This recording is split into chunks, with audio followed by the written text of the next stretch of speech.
are broadcasting now. This is the Make Space Make Sense podcast, which right now we'll be doing monthly. We're going to put this out on the first of every month where we talk about dance in sometimes slightly nerdy ways. Here with me I have Albert Phedhex over to the left. This is a gentleman from New York City. He is a dancer and technologist. He always has great things to say about dance, and he will be with us. It's, Dave Maybe, also known as Cloud, also known as MKG, also known as Waterscape. How many times is he going to change his name? He may actually not be Cloud by the end of this podcast, but he's a gentleman from North Carolina. He's been in the dance scene for probably about 10 years now. In my opinion, the best liquid dancer in the world, but that's just me. And yeah, no one ever really sees him out, but you get to kind of hear his opinion today. Over to the far right, we have the infamous Houdoken, Mr. Matt, Dark Matter crew, many previous crews, not really, okay. Yeah, he's known for basically throwing shapes here and there, and he's also known as the original Ginger. I don't know, Lucas might have to fight you for that one, but for now, we're just going to say he's the Ginger. No? Whoever's got the best beard at the time.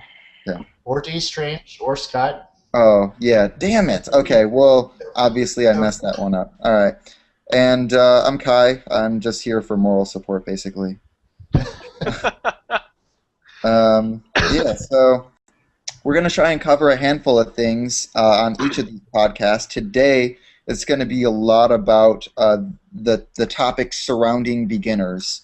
When people come into the dance community and they see people or what have you, and they say, man, I really want to do that. Like, where do you kind of go from there? What advice do we have for you, having been around a while? Those kinds of things. We're just going to try and cover a handful of those topics. So without further ado, I suppose, the first topic we're going to kind of tackle today is where do you start as a new person coming into dance? And which one of you guys wants to take that first? Yeah. Maybe we can just talk about how we started ourselves first. Yeah, sure. That's a good idea. Yeah, so way back in the day, I learned like this thing from a friend in in junior high, and then I just started like going online and got really into to YouTube videos for breaking, sort of following that, and then yeah, I don't know, I was just like really fascinated by that stuff online. And this was like way back in the day when you had to wait like a half an hour to download a 30-second clip. So most of it was pretty well curated if it got into my inbox, so to speak. And then I like came out to New York City and went to a few events and found some cool people, and it really took off as soon as I found interesting people who were like really gonna challenge me and force me to grow in cool ways, and then found like lots of cool online spaces that helped me out. So that was sort of my story, I guess. Dave, what about you? Starting out, I'd say I stumbled a lot starting out. I had originally learned from a couple different people from different parts of the country.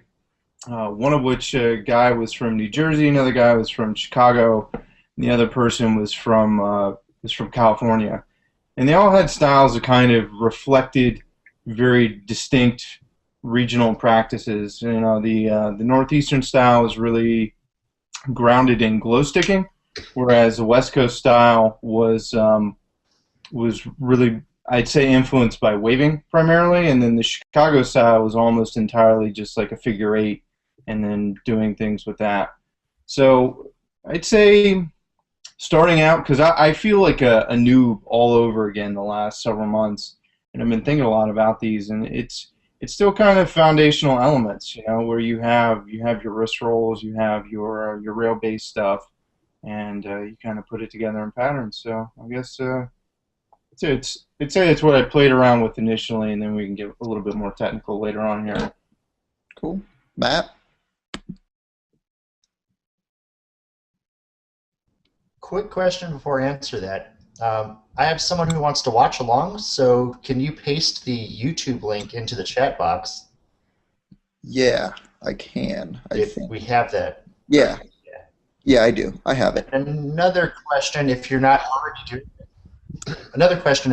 doing this, I think you, as the person who pressed the record button, Hmm. get to pick who's in the main focus That's what I'm for doing the right now. recording. Yeah, I'm doing that. Okay, just make sure it's matching. Okay, Yeah. I didn't know. I just wanted to Yeah. let you know Yeah. if you didn't already know. Me and Albert talked about that. I guess Later. I kind of took it for Okay. granted. But yeah, I am doing that. I figured you would have discovered that. Okay. Okay. So yeah. So Where'd you start? where did I start first? A few random. I guess they're not very random, but a few techniques. Like Albert, I had this thing, right, and I would literally tape my fingers together to do that. Or yes, I would hold on to a sock. Yeah. I did that. Not gonna lie. Another one was the figure eight. And to learn this, I grabbed onto the fists of someone else who was already doing it, Whoa. and then they let go, and I had to keep the pattern from falling apart. So I thought that was an interesting way to teach that. Even though it's like this instead of like pinching here, like you usually see it, but it helped. And the next thing I learned was this sort of stuff. Which you still have that same pattern, right? Oh yeah. I actually Tell the story about the video. sure yeah. It's ridiculous. So I heard this called boxing. You're making a box. You're going up with the box down. That's really all there is to it. I then learned it's actually called tutting. And the first tutting clip I found was by a guy named like Glowstick Dave or something like that from some type of glow stringing forums. And he put up a clip. This is pre-YouTube, so this was like on Napster or Soulseek or something. I don't recall. On Betamax. But started it off here. Laserdisc, dude. Yeah. Right. So we started here. Wait, is this right? Yeah.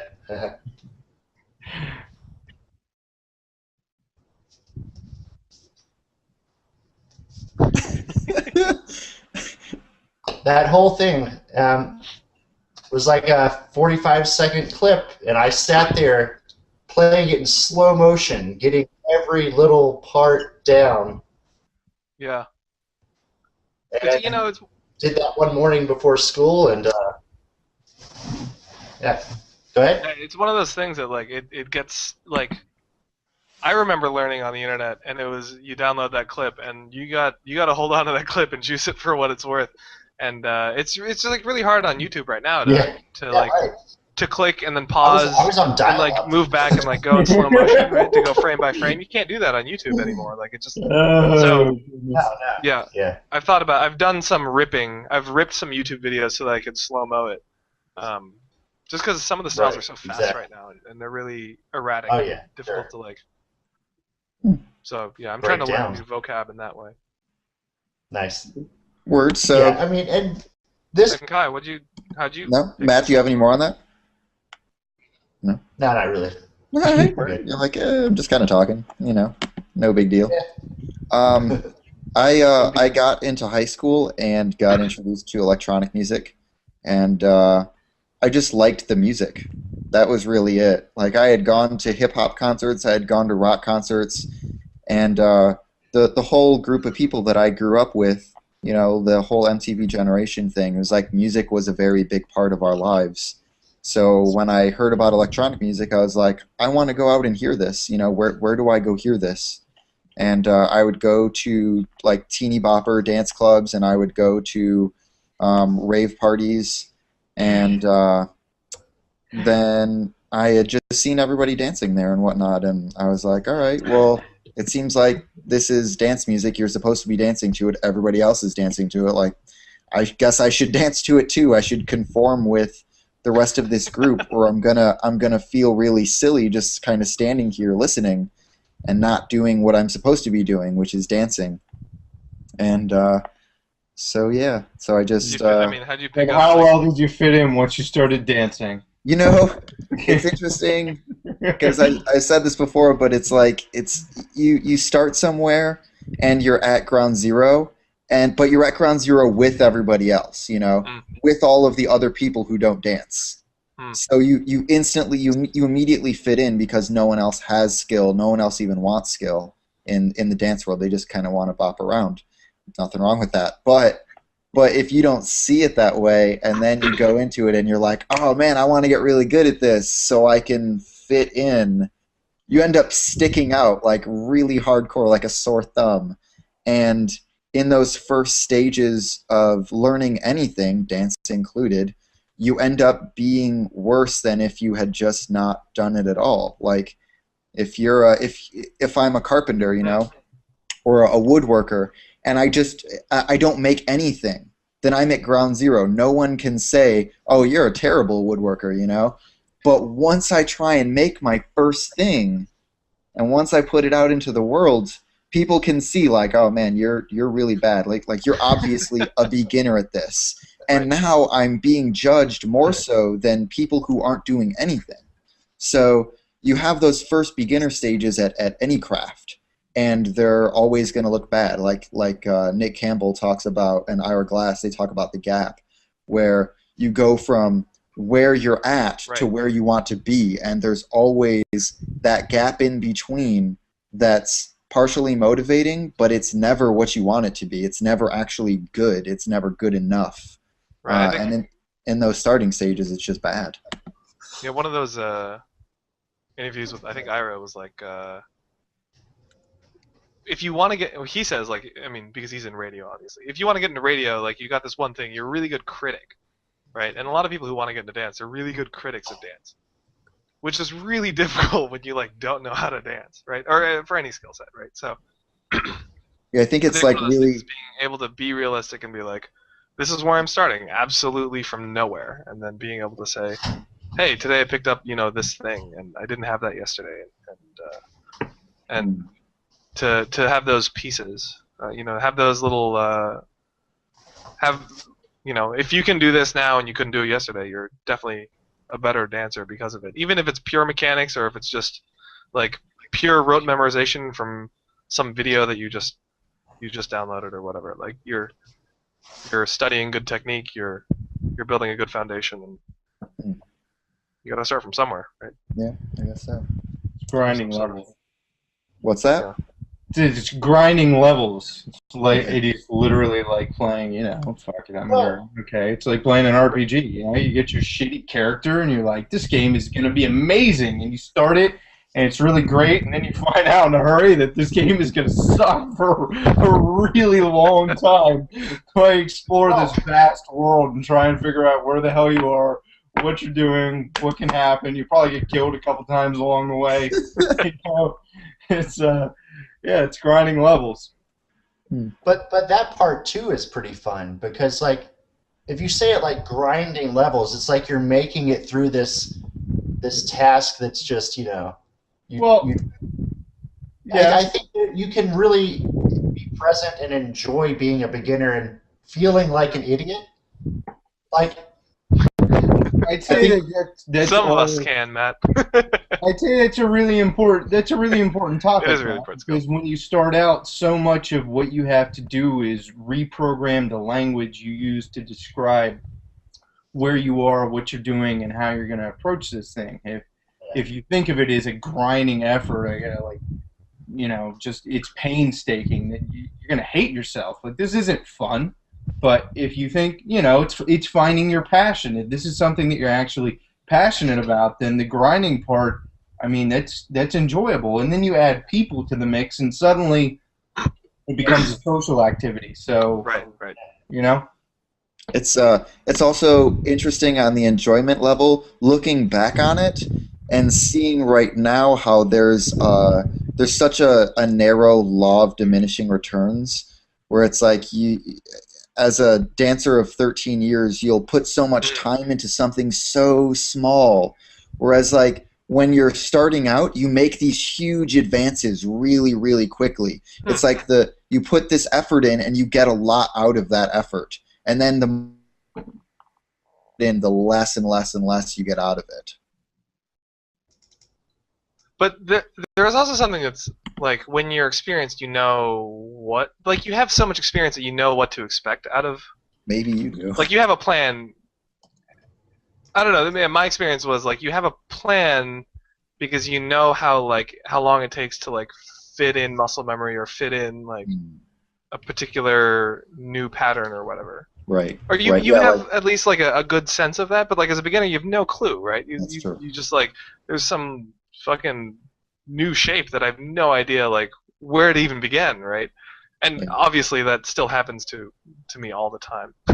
Where I'm like, that tip, and then I evaluate: do I want that? Do I want to incorporate that into my body? But usually it's on that tip, when I do find something and I drill it, for a few years I did it to just like I just said I'm gonna drill this motion until my arms hurt, until my legs hurt, until my feet hurt, until my hips hurt, something like that. Not that like not that you hurt yourself type hurt, but that kind of burning sensation you get where you're just really worn down.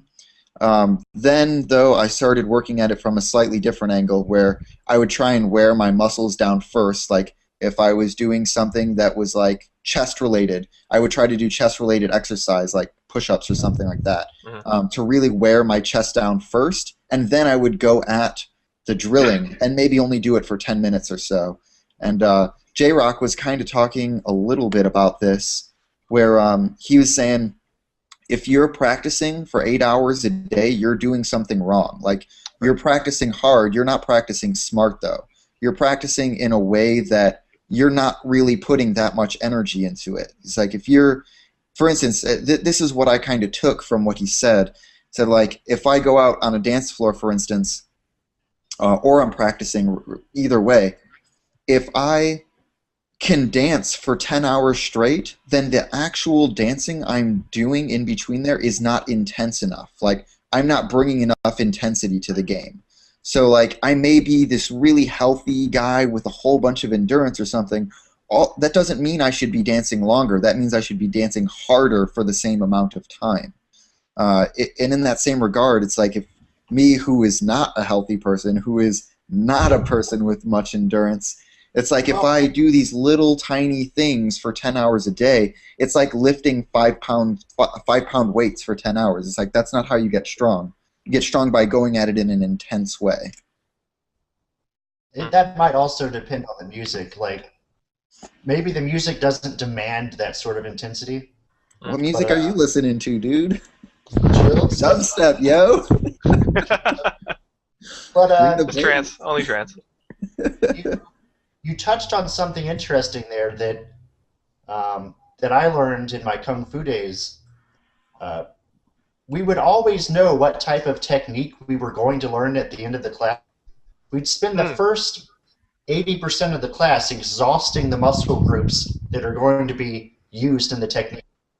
Then we spend like the last 20% of the class actually learning the technique in the fully exhausted state. And we did this for a couple of reasons. One reason is that muscle memory sticks more when you're in pain.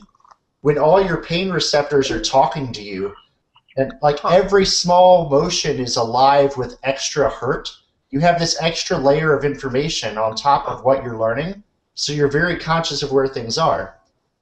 The other bit that we were told was that it also forces you to do it correctly, because if you're in bad posture... Ed, what? Hello? Matt, you broke up with us. No. Ginger broke the internet. Took away from that. Yeah, you totally broke up. You said bad posture. What now? If you have... Sorry. If you have bad posture, it will hurt more. You know, if you're not doing things with correct mechanics, then you're expending extra energy because these motions were designed to conserve energy, right? Sure, I don't know if that also works with dance. Probably not. But It just something interesting to think about. it reminds me of something I see in the flow arts community, especially with fire, where when I look back and I look at the first fire spinner that really like stuck out in my eye, Jameson from St. Louis. Um, he had such great form with his body, and when I watched him spin with double staffs, I thought to myself, I was like, this guy has to have good form. If he doesn't have good form, he's gonna burn himself. So in that regard, it beats this form into you that it's like if you don't do this right, you're gonna hurt yourself. Right. Right. I Whereas just with dance, it doesn't necessarily work out that way. Like, maybe with b-boying, maybe like if you do something wrong, you're gonna land on your head, and that's a problem. Liquid and digits, they don't really have that safety aspect to them. Interesting. Hmm. Well, so to try to pull it back into beginner land, How dare you? because like I feel like those would be good for me as a beginner if I knew what to start working on. You know what I mean? I Like would so. say beginner land is going to start with really simple things like how do you stand? Like stand in front of a mirror and just look at your posture, Uh-huh. and put some shorts on. I know people don't like to practice and dance in shorts, and that's fine. But put some shorts on and like look at your kneecaps. Look at whether your ankles are turned in. Look at your shoulders. Are your shoulders square? Do you have well, I'll give you a perfect example because I have bad posture and I'm always correcting myself. So this shoulder is above this shoulder, and so like my back is off. My pelvis is actually off. Um, how to fix that? That gets a little bit more complicated, but oftentimes, especially if you're young, like if you're starting out and you're young, unless you have scoliosis, like you can correct most of this simply through adjusting yourself perpetually throughout the day of like, let me learn to sit up straight, let me roll my shoulders back into a proper position and my shoulders are square and my neck is square, and really I think that's where it starts is like learning to stand up straight because when you start bending and hunching, like if you're dealing with digits, like digits is very small movements a lot of times. We'll do them quickly, but if you don't understand a basic hand posture of like, hey, my hand's flat. Like people say to me and they'll be like, my hand's flat. And I'll be like, no, that's like a whole different digits posture. So this is flat, just like this is sitting up straight. So that's really where it starts. And it starts with small adjustments that will ultimately have a huge impact on what you're doing. And like we're talking about with bigger movement, once the movement gets bigger and it requires inertia, proper alignment is essential. I mean, that's when you hurt yourself and hurt yourself bad. When you're starting to put knees over, knees extended past the tips of your toes and things like that, and you don't understand how to functionally align the body, you get hurt. And honestly, the same thing can happen with your wrists. I mean, I've spent so much time with the wrist like this and like jammed as far this way as you can, and maybe ease off a hair, and it's a lot gentler on your wrist, and things like that ultimately matter. So where do you start? Learn to sit up straight. Learn to stand up straight. Most of your life you're going to spend in 3 positions, which is sitting, standing, lying. That's it. So it doesn't matter if you're dancing necessarily. I would hope that when you leave a dance studio, you're still going to be doing these things because you're an athlete. And if you don't do them outside of the studio, that's when you have problems and your longevity will really get tested. Tips on where to start. I've been doing this a lot. Yeah? Matt? I had something to add to that. Go ahead. I think where to start also should include what interests you the most. What captures your curiosity, gives you that sense at all. It takes a very special person to hear you start with sitting up straight, your posture is wrong. a special person to not just walk away from that immediately. That is like, this is uninteresting. Granted, it's very good advice, but Yeah. you have to play on that you have to play on that sense of wonder. This stuff is fucking magical, okay? When you see it, you're drawn into it in a way that you cannot explain. Play on that. And they want the cool stuff. They don't want sit up straight. Sneak that in there, of course. Sneak the posture corrections in there in your teaching, but I wouldn't start from that angle. That's just my take on it, though. No, that's why I have I'm three done, other yeah. people in this podcast. So, Well, it is interesting. I never You can heard keep the it positive magical and I'll keep it functional. um, so I'm at like an in-between stage between those two right now. I'm out here in Los Angeles now, and I've started to take on personal students, starting to try and get some apprenticeship stuff going. And right now, I'm teaching what I call groove mechanics, which is things like head nods, head bobs, shoulder rolls, chest jacks, hip swivels, knee bounce, two steps, putting those things together in different ways and different combinations.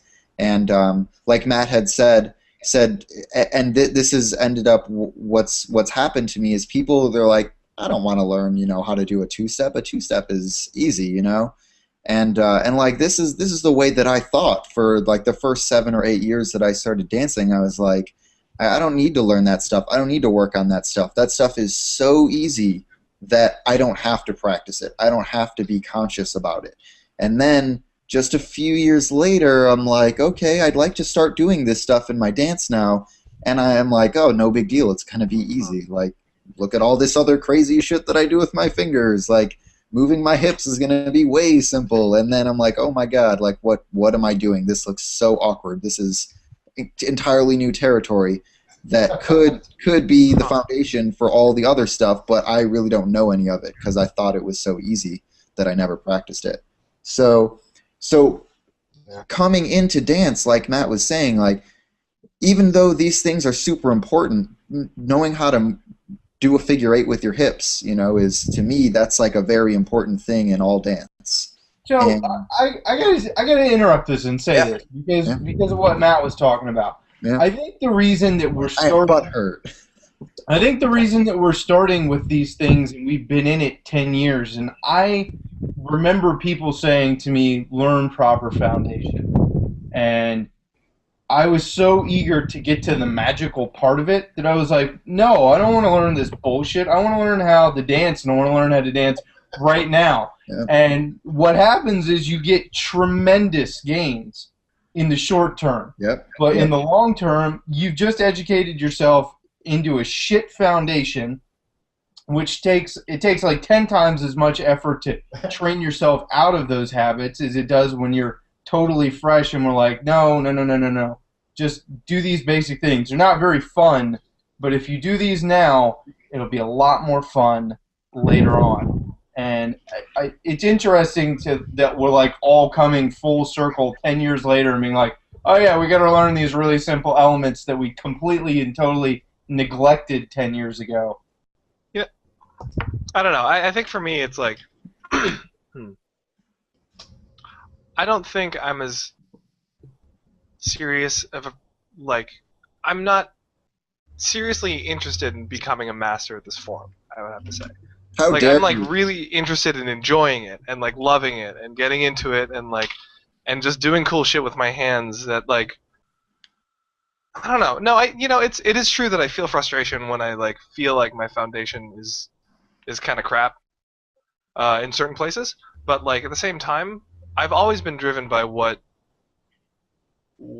it is I find magical, or what it is that I find that I love about it, and that if I find that I can't attain another thing that I want, like I see someone else do something and I just want to own it, and it's because I don't have foundation, then that's when I start to drill it. And that's always worked for me, right? And I think that like there are going to be a lot of people out there who only want to learn enough to show up at a club and have a good time, and but not like teach classes or like go tour the country or whatever. And to those people, I say like, why not? Like, why not just like learn the shitty foundations and just go as fast as you can, as quick as you can, just I guess you are saying like a lot of really good advice. Just beware that like if you put yourself in a position where in the future you might like paint yourself into a corner, so to speak, and just make The it reason hard for yourself. the reason why I say don't do what you're saying right now is for that reason that I mentioned earlier, where like you have that starting point and that early on stage in those first few years where even if you try to go to all the super magical shit first, you're still going to suck at it, period. It's just how it works. And if you start off with things like how to move your hips in basic ways, how to work on your posture, how to bob your head around, how to listen to music in new and interesting ways and hear it in layers and hear it in and hear it in phrases and hear the moods, none of that's going to look bad on the dance floor. You trying to be magical Sure. without a foundation early on, it's going to look super bad on the dance floor. If you keep trying to push that magic, maybe after 7, 8, 10 years, you will look moderately good. You will not look nearly as good as someone who pushes it correctly from the get-go. But at the same time, though, like during the upbringing, you're going to save yourself a lot of pain on the dance floor early on, where you think it looks magical because you're trying to duplicate someone else, but Right. since you don't understand the mechanics, not really looking magical. It looks a lot different than what the other people are doing, moving their hips around, grinding on some women, what have you. It looks different than that, but you may, as in, this is just my personal experience talking, like people aren't watching me because they think what I'm doing is fantastic. People are watching me to get a laugh. They're like, aha, look at this guy try to do all of these weird, crazy things with his body, and they look just fucking weird. They don't look weird in a positive way. They look weird in it just looks different and awkward as fuck way. Like this. Like look at Matt right now. Look at him. Look at him. Like how does he try to be awkward and still look good? How does that work? Have you guys ever done that? Have you guys ever done that? like you try to look bad. Like, I guess this is a very arrogant thing of me to say. I'm just gonna go there right now. Like, where you're like, man, there was this person and they were dancing so bad, and you try and imitate, and then it's like you just end up making it look better. I don't know. Again, I'm gonna walk into the land of arrogance right now when I say it, but I don't know. That's a weird experience. Just walk with me. Just walk with me. No, but I guess that's not really a beginner topic, but it's a weird experience that I've had and I've seen other dancers try to do this as well. Yeah. And like Matt right there, like there's that particular wave that I try to see beginners do, and I'm like, oh man, like this is a telltale sign that this person is a beginner. But Matt can make it look good, and I don't know how that works. Like that's ridiculous. The double alternate. Yeah. Well, I think some of it is just like when I hear people talk about posture,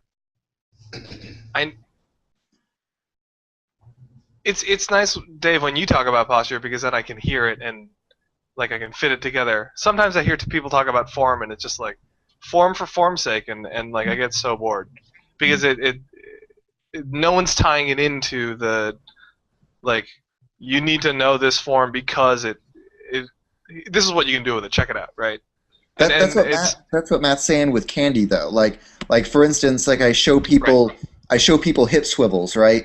And hip swivels are boring, it's making a figure eight with your hips. But when you start to exaggerate them, they pass down into your feet, and then you start working out house steps. And then when you exaggerate it in a different way, it's like, oh, there's the rock steady from locking. And you exaggerate it in a different way, it's like, oh, there's the boogaloo roll into the shoot down. And it's all focused just right on that little hip swivel. You just exaggerate it in different ways. So Matt's saying, like, give them candy along with that. Like, that's the type of candy that I would give students. Like, you show them this little hip swivel, and then you notice, like, yeah, these kids are bored. They're bored as fuck. And then you're like, hey, look, this is piece by piece how I'm going to exaggerate this and turn it into this super cool thing that I know you want to learn, that you've seen me do or you've seen other people do, what have you. But you have to learn this little piece. It's like in the flow arts community, if anybody's watching or has seen that, it's like you have like a 4-petal anti-spin flower or something like that. And when you don't know anything about flow arts and you see someone do that motion, especially on fire, like it looks really cool. Like it's a nice looking shape in space. But without a one beat circle, just like spinning the poi in one circle and then bringing it above your head and spinning it in one circle, like what Matt's doing right here. Like without super basics that are really, really boring, you can never get to that advanced stuff. And you can try that advanced stuff. Right. You end up trying to learn the basics through the advanced. And it's like, why not just learn the basics first? You end up not looking like a jackass when you're trying advanced stuff, and you get the legitimate proper foundation. I think for me, Right. and I think this may go along with what you were saying, is that like with the whole posture thing, like no one's ever told me roll back your shoulders, like that's how you get a good posture. You know, no one's ever told me align your shoulder or align your hips over your feet. You know, that kind of stuff. I've heard that stuff now, like 13 years later. But like, Yeah, you know, that's true. when I was first starting, like everybody was like, no, do these super cool moves like LP Eric, you know, like that's what people want to do, and that's what people taught. And it's tricky when those kind of basics seem so simple that they're nowhere on the internet, not at least not in the dance world. Like Yeah. maybe you go take a yoga class, maybe they're in that world, but in the dance world they don't really exist, and that's unfortunate. Yeah. Well, one of the projects that I'm working on nowadays is to try to catalog the beginner steps of Liquid. So I've been, I made a little a mind map which included things like, you know, just do one of these and do like one of these and then do like this thing and then just like all those pieces that like eventually sort of add up to like really crazy, weird, larger generative stuff. Like Yeah. I don't know. I'm trying to a system proselytize of- that and share that to people. Do you have the link? Yeah. Can you throw the link up? Let's see here. I think when you explained it to me, it was like a system of achievements, like in a video game. Like achievement. Yeah, so that's unlock- something else that I'm working on, which is which would be across many different types of technologies. So this happens not only in the Liquid world, in when it comes to learning how to code, right? You like go online, you find a tutorial, and it's like, fuck, like this tutorial is either like miles beyond my ability to do this, or it's like I've already done all the steps in this and it's totally useless to me. Or maybe the tutorial is completely irrelevant to what you actually want to accomplish anyway. And so what I'm trying to do is sort of talk to experts in different fields and have them assemble a different set of achievements per each skill set. And then sort of publish those things and publish those findings, like to start on a blog and then eventually on a on some sort of some web service that like ties all of them together. So my understanding, poplet.com, forgive my ignorance, that's not your website. This is just where you're posting this. Yeah, that is not a website of mine. That is just Okay. like a little. Like a host. Oh, you know, I can screen share it. Oh my god. We're getting technology in here. Uh-oh. See, I told you, Phedhex is the technology guy. Can you see that on my screen? I don't know. Weird. Yeah, Yeah? you need to zoom in a little tiny bit. I'm gonna scoot Maybe in I'm a just bit. blind. Wait, can you Yeah, see this? or- I don't know if you can. Yeah, very cool. Cool. So this is like do a hand wave, a fold, a rail, and a split. So this is like good for someone who has no idea where to start, right? Like, because they don't know the word. What like they may have seen a I'll fold. be right back, guys. Yeah, cool. They may have like seen a fold, but they don't know the word for it, so they don't even know what to search, right? So the idea here is to like document sort of some Yeah. some topics, and I said find a good dancer and steal from them for 10 seconds. Threads. I like I remember that. when I'm. I like Sorry. that. Give him permission. Huh? I said I like that. Give him permission. You should bite everything in the beginning. Yeah, totally. I remember how threads, just the word was a big deal to me, because I had been incorporating that idea in the way I had thought about the dance for a long time, but I never really like when someone said that word to me and then explained what it did, I was like, it was really big. This So is this is another thing about words, terminology, etc. inside of dance that hopefully is in the process of changing. Maybe that will see change in the next few years. Is the idea of having just better language in dance, better ways to communicate. We do so much communication through the internet and through text that sometimes the words were just like, no, just like get on Hangout and show me there, or like let's go show me the next time we're at a party together or something. And like sometimes that could be like a year from now, and not everyone has webcam technology, or um, like if you look at music theory or something like that, like you can write a whole song out and never have to play a note. I think that's a powerful thing. Like you're sitting on a plane and you want to write a song, you can just write it down. Like you don't need a guitar on you. You don't need headphones on you. You can just do the whole thing in your head and write down the sequence. If you look at a dance like locking, like you can make an entire piece of choreography just with words, and then give it to somebody else who's a locker that understands that language, and they can, for the most part, duplicate that entire sequence without ever having to see you do it. And really? if we talk about like, Huh.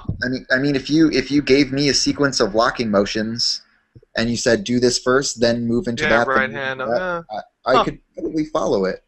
Um, and if you look at especially in the worlds of collaboration, um, if you talk about like doing a collaborative project, like, hey, I want to do a dance project with Houdoken here, but we only see each other once a year, and I can't devote a week out at his place just so we can work on this together. So let's work on it in text, or let me make a whole thing in text, or whatever, and then he can just study that, and then we get together and it's like you already know all of the things you have to do. You didn't even have to see me, you just know them. I That think would that be could an be interesting project. right. and, Kai, and you that should do that. what's that? I would love to see that. I would That love would to be a see fun some. project, but the thing is, like right now we don't have nearly the terminology to make that happen. Well, we Nearly. gotta start somewhere. I say Yeah, absolutely. And try I it now. say, like Love to see it. oh, I mean, Yeah. we've already started. We've started using terminology from flow arts, largely, and then we have like some terminology that just doesn't really scale well. Like I don't want to beat on the LPC because they did something good for their time, but right now you say like, oh, do a rail, and it's like, okay, where do you want me to do that? What Mhm. shape do you want me to make? At what speed should it be done? Like there's all of these things that we're missing words for. Um, and like I remember going down and seeing David in South Carolina once. We went to film him, me and Itch, and I saw him do a rail in the shape of a pentagon, and I was like, whoa, like I had never even thought of that before. But once I saw like the fact that a rail could do something besides be a square or a rectangle or what have you, or be like this abstract mess. Once I saw that it could be a shape, that opened up like a whole new. What's that, Matt? It's like a It whole opened new up world. possibility. Yeah, it's like a whole new world of possibilities. It just wasn't one. It wasn't like, oh, I can do a pentagon with that now.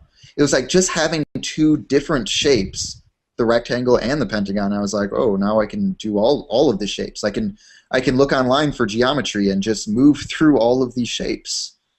Um, and it doesn't have to be through rails. You can do them in many different ways. But just like those little ideas, just having words for that, just saying like you can do it using a shape, and it can be that simple, leads to so many scalable ideas.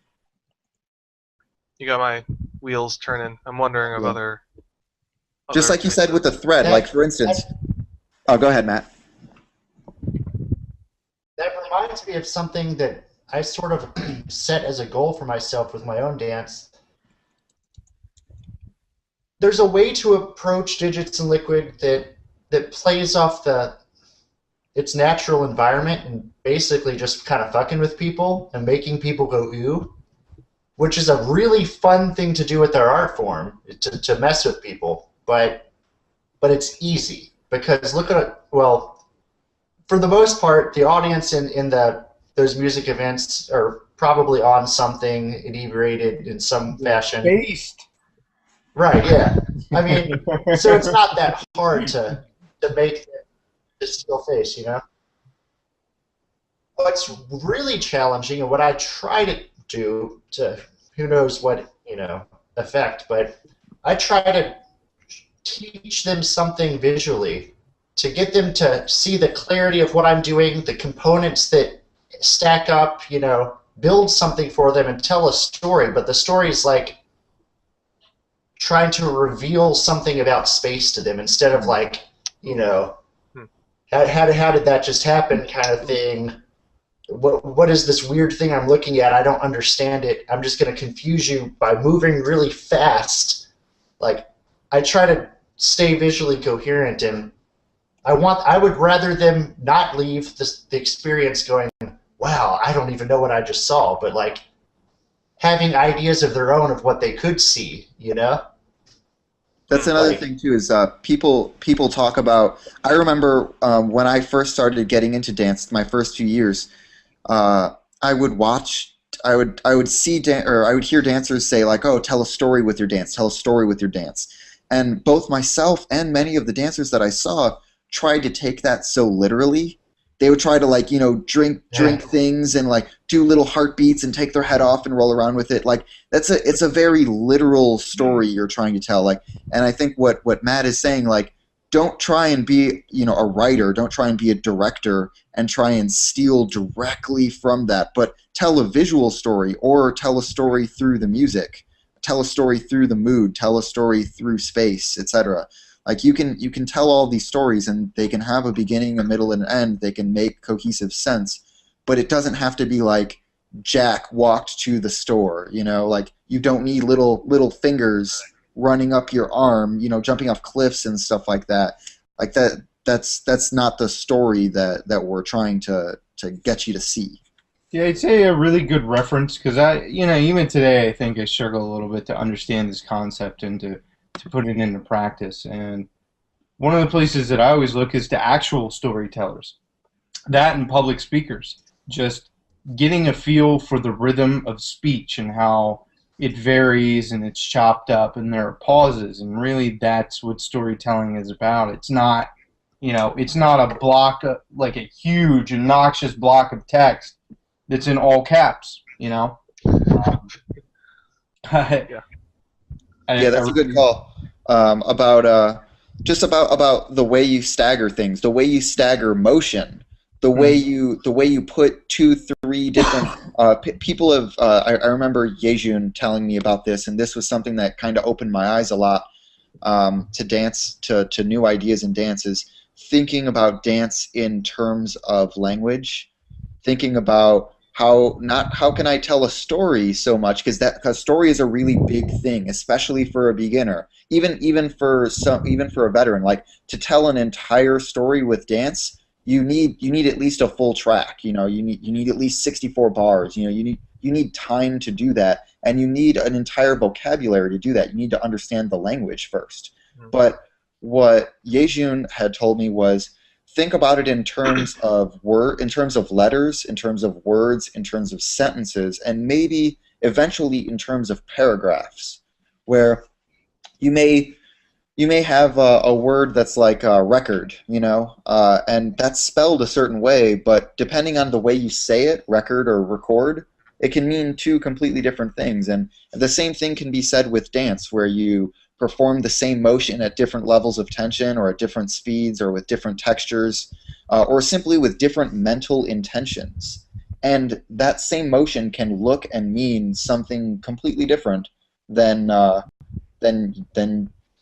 saying it a different way, what have you, than doing it at a different speed, what have you.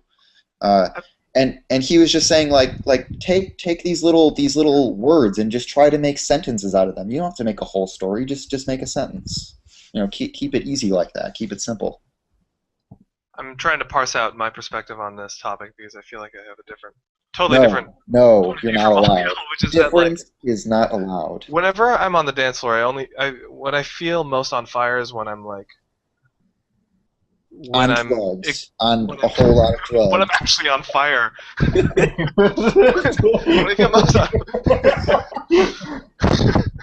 when I feel on fire is like when my gut is pouring out somehow. There's some emotional transfer, and it is not. There are no sentences. It is just feeling.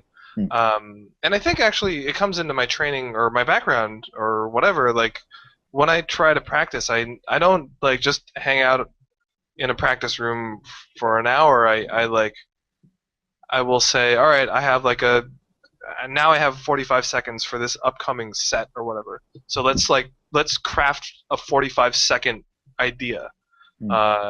And ideas, when they're complete, have a beginning, middle, and end, and therefore their story. I mean, obviously, I studied a lot of theater and like how to create magic tricks and emotional narratives through design by like stage design, lighting design, and sound design and stuff like that. And so like maybe that comes, but like I stand in the school of thought that like if you want to build a good 40-second set or maybe like a 16-bar set or whatever, you can't, like, there are ways to tell jokes that are just like 20 words, right? And you get a beginning, middle, end out of that joke. And there are ways to tell stories. You can go to I could probably go down to Brooklyn and see like a dance piece that's an hour long of one person just sort of standing around, and they tell a story through that. But there are also ways to tell stories in only 5 seconds. There are ways to tell stories in as long as you need to take. So the only way to get there is to keep practicing and to keep to really decide that what, right now I'm going to do this concept and it's going to last this long, and if it doesn't complete by the time that I said it will, then I will have failed. And then just look at that and see what you learned, I guess. I don't know. It's a more emotional and definitely not quite as gritty as you guys are describing it. And that's actually something that I wish I had a little bit more of. The grit of detail. All right, we're gonna cut off there. You started touching on practice. I think I definitely like to get into that topic when we have more time, because I think everyone here has a whole shitload of stuff to say about practice in general. That we could honestly, and we may do this next show, just be like, hey, this entire show is about practice. Like, let's talk about this. Matt? I can't tell if you're dancing. Sorry? What? Should we perhaps talk a little bit about what we've been working on lately? Just No. I got some. I got some here. So we were talking about We're beginner. over an hour. We're over an hour. We're not. over an hour. So let's end on this Are we? one Okay. thing, which is that nobody left or came up with a drill, like one drill that they would do as a beginner to help them learn something. Oh, okay. Okay, I like that. David, do you want to start? No, actually. No. Okay. I'll start. I can definitely start on that.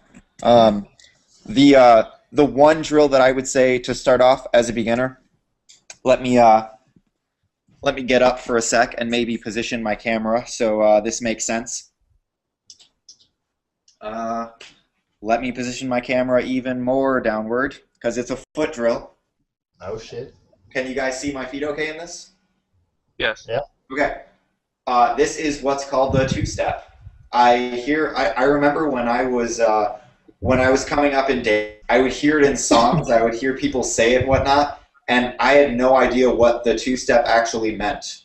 But now, years later, I have just picked it up and blah, blah, blah, and now this is what I can teach, and I think this is an important part of dance. So, super boring, but this is the two-step. So you start with your feet in the middle, and you take one step out, one step in, one step out, one step in. That's it. It's the two-step. You can get your hips into it, you can get your shoulders into it, but that's the two-step. I suggest just like it's really awkward when you first do it. It's like, what am I doing? This is so simple. This is boring. This is stupid. And it's like if you're out on a dance floor and you're doing it and you're thinking that, you're gonna look super awkward. So get really comfortable with that little step. Yep, do what David's doing right now. Throw your shoulders into it after you get the footwork motion. Throw your hips into it. Do some head bobs with it. But that's like a super foundational step for a lot of dance, and that can really, man, David, you are loving it. I'm just keeping you on screen. I'm keeping you on screen because it's so good. So yeah, that's it. David, you're up. You're in dance mode now. Okay. Basic thing. I would say if we're dealing with liquid, well, Matt already kind of covered the whole pulley thing. So let's take one rail base, since we get a foot one. So lots of times we do a box rail, with these positions, and I would say forget about the box and let's just deal with points. And I usually teach this in a mirror, and I'll take like a dry erase marker. I'll draw 2 points, like anywhere you want. And then just connect the dots. And the wrist will go through the dot. And at first, this is going to be a very 2D thing. You're in one plane, and work on that.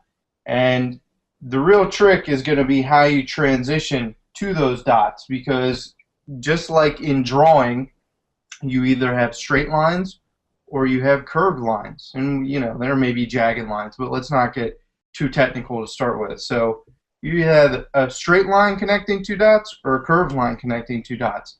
And then once you have those 2, add a third somewhere. And then just play with that and see how complex you can actually get with it. And then start kind of putting them in a more 3-dimensional space. And there's lots of ways you can grow, but it's a very basic exercise to understand how you're connecting 2 points in space. I like it. Who's up? I volunteer, Matt. Yeah. Okay. Yeah, I'll go liquid digits route also, both. So I would say instead of this guy, I would start with one of these. And from this, work on going from 1 beat, 1, 2, straight into this. Because that same shape is there. You're just curving it, you're carving it out with the line of your hands, but then the line of your fingers. So if you can 1, 2, 3, 4, 1, 2, 3, 4, and then you can go backwards 1, 2, 3, 4, 1, 2. So you're going through this whole range of motion. You're back here, right here, and up here. And if you can seamlessly, 1 beat at a time, move between those, that's a good place to start. Then there's also other weird alignment. Hey. Oh, sorry, too much. That's enough. 1, 2.